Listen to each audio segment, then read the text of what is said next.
In the spring of 1940, the U.S. Army found itself in a race against time.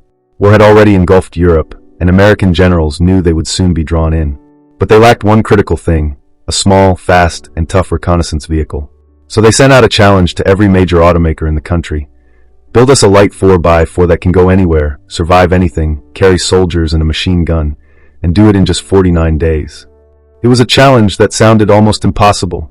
Only 3 companies stepped up to the task: Bantam, Ford, and Willys Overland. The tiny Bantam company, with barely enough engineers to fill a bus, drew the first blueprints overnight. Their design was crude but revolutionary, small enough to fit inside a plane, strong enough to climb a mountain. Willys Overland refined the idea, adding a more powerful engine and better suspension. Ford joined in, perfecting the mass production process that would soon churn out hundreds of thousands of these strange little machines. When German intelligence later intercepted reports about the project, they laughed. To the mighty Wehrmacht, used to seeing huge tanks and armored half-tracks, the American toy truck seemed like a joke. The Kubel wagon, their own light vehicle, looked elegant and military. The American version looked clumsy, a metal box on 4 skinny tires. Even U.S. soldiers joked when they saw the first prototypes. "Looks like a bathtub on wheels," one said, as the squat little 4x4 bounced and sputtered across a test field. But when the Army put it through real trials, everything changed. The little Jeep, as soldiers soon nicknamed it, climbed 60-degree slopes like a mountain goat. It forded streams without stalling, crawled over logs, and kept running even when bullets punched through its thin metal body. Its design was brutally simple: flat panels, no doors, no frills. Every bolt could be replaced in the field. Every soldier could drive it within minutes. Commanders watched in disbelief as this stubby little vehicle outperformed trucks twice its size. It could tow artillery, carry the wounded, or zip messages across muddy battlefields. It became clear this was no toy. It was a soldier's best friend. By late 1941, as America entered the war, production orders exploded. Nearly 700,000 Jeeps were scheduled to be built, by Willys and Ford together. Each one cost less than a motorcycle with a sidecar. The laughter from both American and German ranks began to fade. The toy had proven itself. It wasn't just a vehicle anymore. It was a symbol of a new kind of warfare, fast, flexible, and fearless. And as the first batches rolled off the assembly lines, bound for Europe and the Pacific, nobody could have guessed that this humble machine would soon conquer every battlefield on Earth. Not with armor or size, but with pure grit and genius. When the first convoys of Jeeps arrived overseas, soldiers didn't know what to make of them. They looked fragile: no doors, no armor, no windshield worth mentioning. Some laughed and said, "This thing won't last a week out here." But the Jeep didn't just last. It thrived.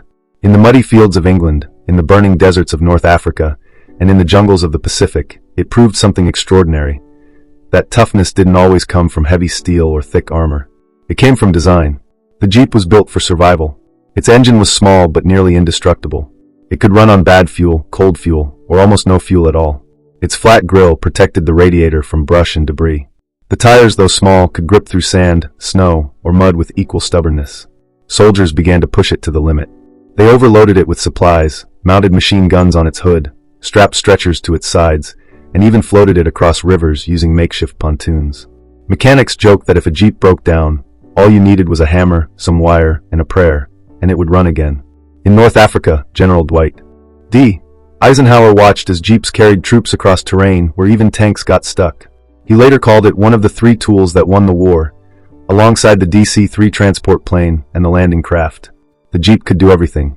It could carry 4 men into combat, haul wounded soldiers back out, deliver mail, tow artillery, or act as a field radio station. It was light enough to be lifted by men, tough enough to drive through minefields, and simple enough that anyone could fix it in minutes. Soldiers began painting names on their Jeeps: Lil Nancy, Hellfire, Lucky 7. The machine became personal, almost alive. In the field, it was part of the squad, a 5th man with 4 wheels. German troops soon realized that wherever the Americans were advancing, the Jeep was always there first. It darted across open ground like a ghost, delivering messages faster than runners and dodging bullets with impossible agility. Wehrmacht officers began to take it seriously. One captured German report grudgingly called it a remarkable small car of great strength and mobility. Stories of its endurance spread quickly. One Jeep reportedly drove 40 miles with no water in the radiator. Another kept running after its engine block was cracked clean through. In Sicily, a Jeep rolled down a cliff, landed upside down, and the men inside simply flipped it back over and drove off again. The Jeep didn't just move soldiers, it lifted morale. In every camp and convoy, it symbolized freedom of movement, the idea that no obstacle could hold the Allies back. When food ran out, it fetched supplies. When communications failed, it carried messages. When hope was low, it kept rolling, dust-covered and dented, but unstoppable. By 1943, its silhouette was recognized worldwide. That flat hood, 7-slot grille, and upright stance had become the face of American ingenuity. It wasn't beautiful, but it was honest. It didn't boast, it just worked. Soldiers began calling it the dog with 9 lives. No one laughed at the toy anymore. The Jeep had earned its place, not just as a vehicle, but as a legend on wheels. And as the war pushed into Europe, the little 4x4 that had once been dismissed as a joke was about to prove it could do something even greater, lead men straight into hell and bring them home again. By the summer of 1944, the Jeep had become as common on the battlefield as a rifle. From the beaches of Normandy to the frozen forests of the Ardennes, it was everywhere, buzzing across muddy roads, bouncing through shell craters, darting between columns of tanks and infantry. When the first Allied troops stormed ashore on D-Day, Jeeps followed close behind, carried in landing craft and dropped from ships like toys made of steel. But they weren't toys anymore. They were lifelines.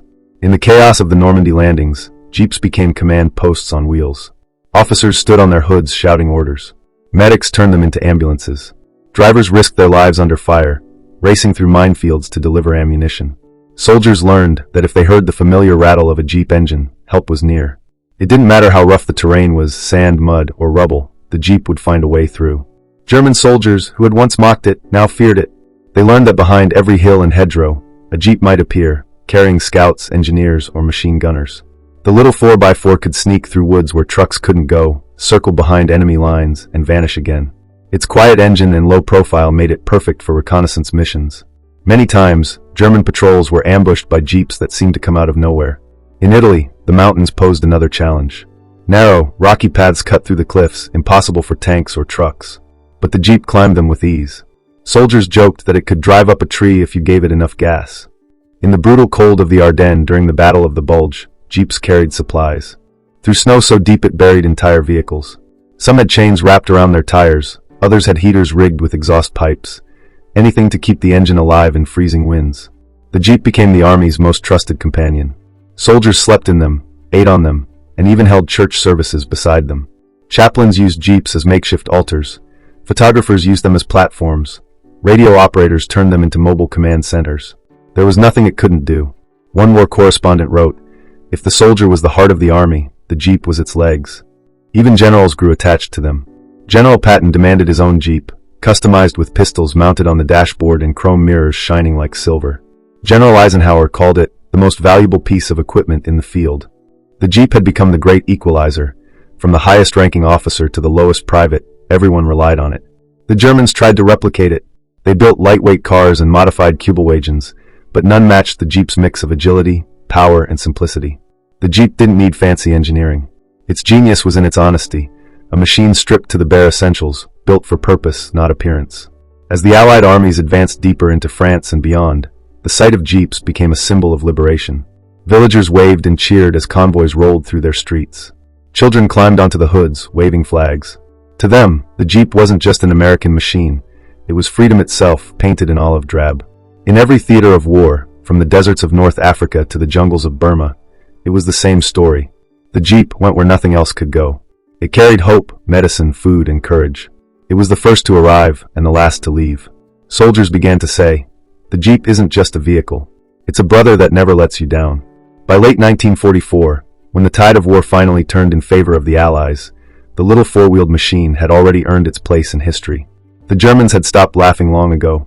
What they once called a toy had rolled across their strongholds, their cities, and their roads, unstoppable, unbreakable, and unforgettable. The Jeep had proven that sometimes the smallest things carry the greatest power. And as it rumbled toward the heart of Germany, it carried more than men. It carried the spirit of an entire army. By 1945, the Jeep was no longer just an American vehicle. It was a global symbol of Allied strength. Wherever the U.S. Army went, the Jeep went too, through the deserts of North Africa, the jungles of the Pacific, the bombed-out ruins of Europe, and the icy tundra of Alaska. It became the first truly worldwide military vehicle, trusted by soldiers of every nation who fought under the Allied flag. In North Africa, the Jeep proved itself under the harshest conditions imaginable. Blistering heat, swirling sand, and endless dunes couldn't stop it. The British Long-Range Desert Group, elite reconnaissance units, adopted the Jeep for their deep raids behind enemy lines. They stripped off the windshields, mounted extra fuel cans, and fitted machine guns on the roll bars. With Jeeps, they could move silently across the desert night, ambushing German convoys and vanishing before dawn. Soldiers said the Jeep could float on sand, where trucks sank. It became the desert ghost of the Sahara. Meanwhile, on the far side of the world, in the steaming jungles of Burma and the Pacific Islands, Jeeps faced an entirely different enemy: mud, rain, and rot. The ground was soft, the air thick with humidity, and the roads barely existed. But still, the Jeep pushed through. American Marines used them to haul supplies up steep slopes and through swamps. Some were fitted with stretchers to carry the wounded. Others carried mounted radios to call in airstrikes. Even when the wheels sank deep into the muck, soldiers found a way. 4 men could lift the Jeep by hand and push it forward. No other vehicle in the world could survive such punishment. In Europe, the Jeep became the face of victory. As Allied troops liberated town after town, people rushed to the streets, cheering and waving as columns of Jeeps rolled past. In Paris, children climbed onto the hoods to hand flowers to the soldiers. In Belgium and the Netherlands, civilians painted V for victory on the Jeep's sides. It was more than transportation, it was a moving symbol of hope. The Jeep even served beyond the front lines. Engineers used it to tow artillery and lay telephone cables. Mechanics used it to haul spare parts. Field surgeons converted them into mobile operating tables. There were stories of Jeeps being used as trains, with their tires removed and steel wheels fitted so they could ride railway tracks. Others were transformed into snowplows, firefighting rigs, and even mobile movie projectors to show films to the troops. Its adaptability was endless. But perhaps the Jeep's most heroic role came during the closing days of the war, when speed meant survival. In the frantic battles across France and into Germany, Jeeps carried scouts miles ahead of the main forces, spotting enemy lines and racing back with vital intelligence. Some were hit by enemy fire, shredded by shrapnel, yet their engines kept running. Soldiers joked that a Jeep will run even if you shoot it twice and kick it once. It wasn't far from the truth. When the war in Europe ended in May 1945, thousands of Jeeps stood parked in fields, roads, and town squares. Some had bullet holes through their hoods, others were caked in mud from half a dozen countries. They were battered but still alive, ready for the next mission. Soon, many were loaded onto ships bound for the Pacific, where the war against Japan still raged. On the islands of Iwo Jima and Okinawa, Jeeps rolled across volcanic ash and rocky hills, carrying Marines straight into hell.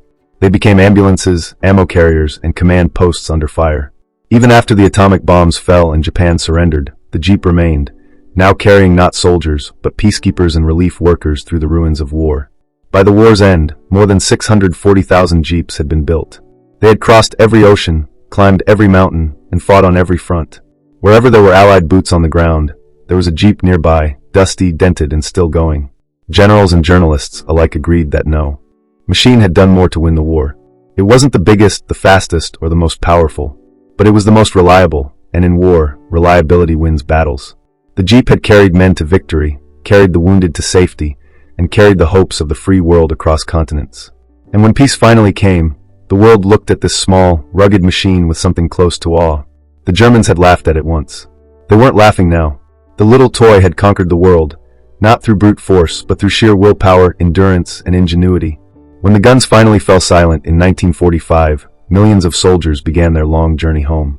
But the Jeep, that little fearless machine that had carried them through every storm, wasn't finished.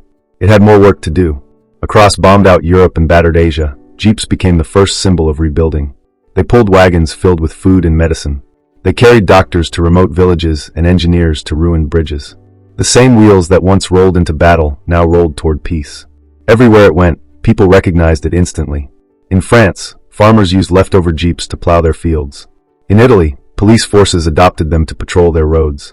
In the Philippines and Japan, locals built colorful versions out of spare parts, bright chrome, painted bodies, and even roofs made from old aircraft metal. These jeepneys, as they came to be called, became icons of post-war life, cheerful echoes of a grim past. Back in the United States, returning soldiers couldn't forget the little vehicle that had carried them through war. They loved its toughness, its simplicity, and its character. Willys Overland saw an opportunity and launched a civilian version, the WW2 or civilian Jeep. It had headlights, a tailgate, and even a windshield wiper. But underneath, it was still the same rugged machine that had conquered Normandy and North Africa. Farmers bought it to haul hay. Hunters drove it into the mountains. Families took it on the first real American road trips after the war. Soon, the Jeep wasn't just a military legend. It became part of the American dream. It represented freedom, adventure, and resilience. Advertisements called it the car that won the war, and people believed it. Its flat hood, 7-slot grille, and round headlights became instantly recognizable around the world. Other companies tried to copy it, but none could capture its spirit. The military, too, never let go of it. Through Korea, Vietnam, and beyond, updated versions of the Jeep served faithfully. Faster, stronger, but always familiar. Generations of soldiers drove it through jungles, deserts, and frozen tundras. They trusted it like a brother. It became more than a vehicle. It was a bond between man and machine. Historians later called the Jeep a weapon of democracy. It wasn't armed like a tank or deadly like a bomber, but it symbolized what the Allies stood for: ingenuity, mobility, and determination. It showed that power doesn't always come from size or armor. Sometimes it comes from adaptability and courage. The Germans, who had once mocked it as a toy, learned that lesson the hard way. Their sleek Kübelwagens and heavy trucks broke down in the mud and snow. The Jeep just kept moving, through gunfire, through rain, through history itself. Even decades later, surviving veterans would talk about their Jeeps with affection, giving them names, remembering the sounds of their engines, the feel of the steering wheel in their hands. The Jeep never quit, one soldier said. Even when I wanted to give up, that little thing kept going. Today, the Jeep remains a living legend. Modern SUVs and 4X4S trace their roots directly back to that 1940 challenge. Build us a vehicle that can go anywhere and survive anything. 80 years later, the spirit of that challenge still drives every Jeep that rolls off the line. From the rocky trails of Colorado to the deserts of the Middle East, the Jeep continues to prove that toughness and simplicity never go out of style. Museums around the world now display original World War II Jeeps. Faded paint, bullet holes still visible, rusted metal worn smooth by the hands of the men who drove them. They are silent witnesses to history, reminders of what courage on wheels can look like. And somewhere, perhaps in a quiet corner of a museum or an old barn, an original Willys Jeep still starts up after decades of rest. Engine sputtering, gears grinding, ready to move once more. The laughter that greeted it in 1940 is long gone. What remains is respect. Because in the end, the little toy Jeep didn't just conquer battlefields. It conquered time. It proved that greatness isn't always measured in tons of armor or horsepower. Sometimes it's measured in heart. And the Jeep had plenty of that.